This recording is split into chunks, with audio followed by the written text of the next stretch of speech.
Okay, welcome function folks. This is a double lesson. We start with a 3-minute review that'll feel and sound a lot like something that we did back in grade 9 when we first started talking about relationships. And this is the idea there's a story here and we want to come up with what a graph of this would look like. So Ferd jumped out of an airplane. His height decreased slowly at first and then more quickly. After 5 seconds, he opened his chute and fell at a constant rate until landing. There's lots of sort of hints what this graph might look like. Probably, and of course ours are all going to look a little bit different depending on how we graph this. But he's in an airplane. The idea there's a relationship between time and height. His height decreased slowly at first and then more quickly, right? Something like that. Slowly at first, then more quickly. And then after 5 seconds, this is 5 seconds right here. 5 seconds, he opened his parachute and then fell at a constant rate. Constant rate, that means it's a line, right? Until landing. So something like this, like that. So that's a constant until he landed. And the idea that we're talking about here today is, this is a real life situation. Which one of our graphs would model this? And we see this part kind of looks like a parabola, but the second part kind of looks like a line. If we want to do the whole thing, one might say, well, let's just get a line of best fit, right? A line of best fit. Or maybe even we could try an exponential function. Or we'd use a graphing calculator and get it to tell us what the story is.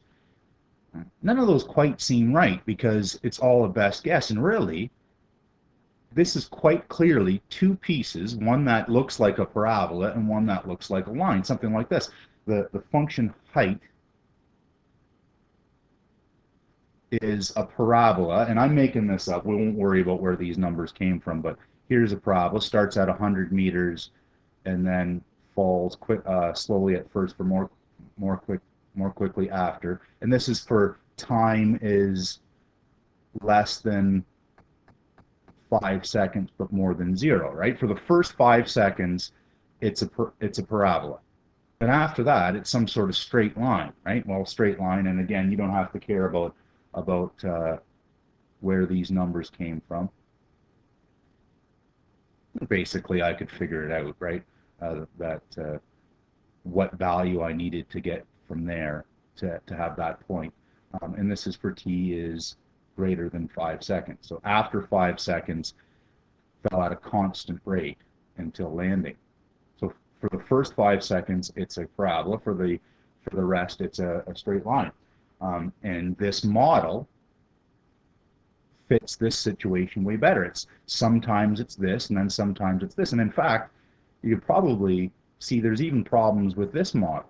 Even though this is better than saying a line of best fit or a parabola best fit or an exponential function of best fit, this one, after lands, there's nothing to keep this from keeping going. It should be after this spot right here that Ferd's height is 0, isn't it?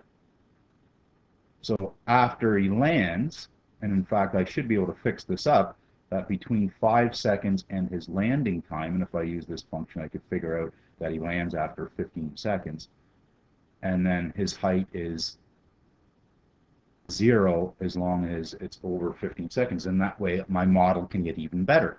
And this is the idea that we're talking about today, is this idea of piecewise functions.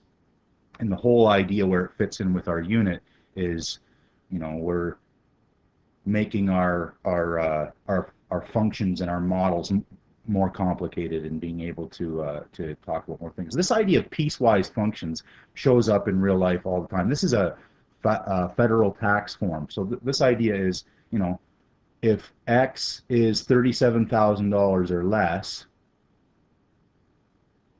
then this is your tax rate. But if it's more than this and less than this,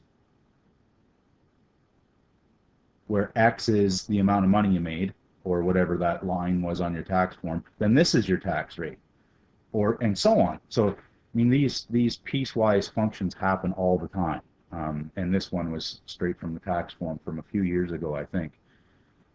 And so it doesn't happen just about fur jumping out of airplanes. It happens all the time. Here's just a normal, typical piecewise function model, and we want to be able to graph this. So this is actually going to have three pieces, and this little part here tells us when this one applies. So how do we handle this? Well, I'm going to draw get some axes going.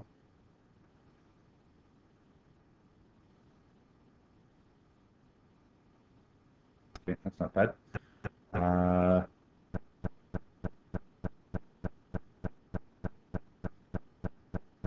So it says for x is less than 0, we're going to use a parabola. So I'm going to draw these pieces. Now notice the parabola I'd sort of think of as this graph. Here's the important points, and I can graph these pieces quickly. But I'm not drawing the whole thing. I'm only drawing the parabola for x is less than 0. So for x is less than 0, this is the graph that and I'm not including these points at all. In fact, I can erase those other points. Now, one thing that's weird here is for x equals 0, I don't want to include the point on the parabola, right? It's only less than 0. So how do I show that on the graph? Well, I have a little open hole there, right, to say I'm not including the endpoint x equals 0 on this parabola. For the next piece, I'm going to have to maybe run out and get a grade 9 to help us here, because this is a straight line.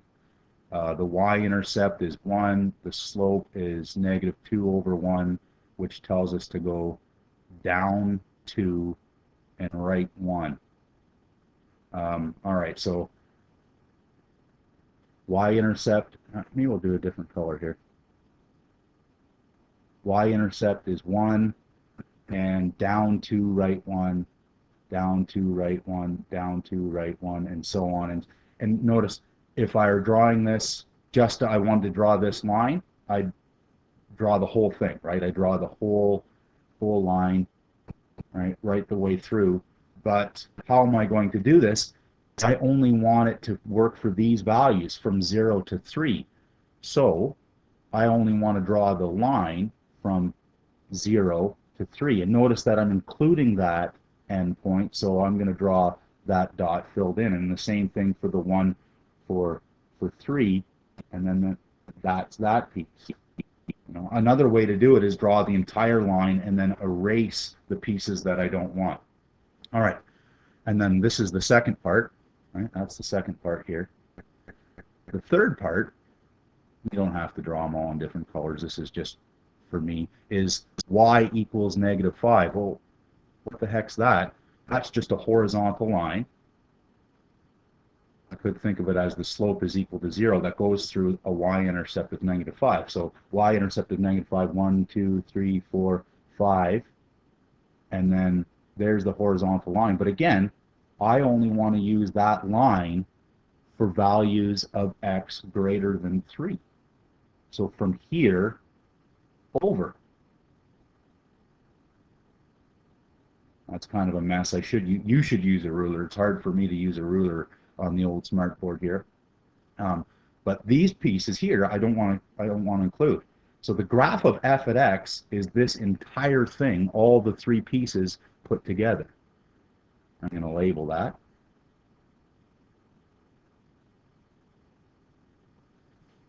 And notice what's strange here is that I get parts that, sometimes these ones, just by the way it worked out, that the two pieces connected. And it's continuous through that point, but at x equals 0, it's not continuous. Even though the domain, I see all the x values are covered, there's a little hop at x equals 0. So I could say it's continuous on all other variables, right? So continuous on the real numbers, except for when it's equal to 0. And we could say it's not continuous at x equals 0, or we could say it's continuous on all x variables except for 0. And that's another sort of neat thing about piecewise functions, is that we get to talk about continuity a little bit more, whether a function is continuous or not. And this one's not continuous at x equals 0. What else do we got here? Okay, second part. I'm going to stop the video and we'll get on to operations on functions, part 2, with the second part of the video.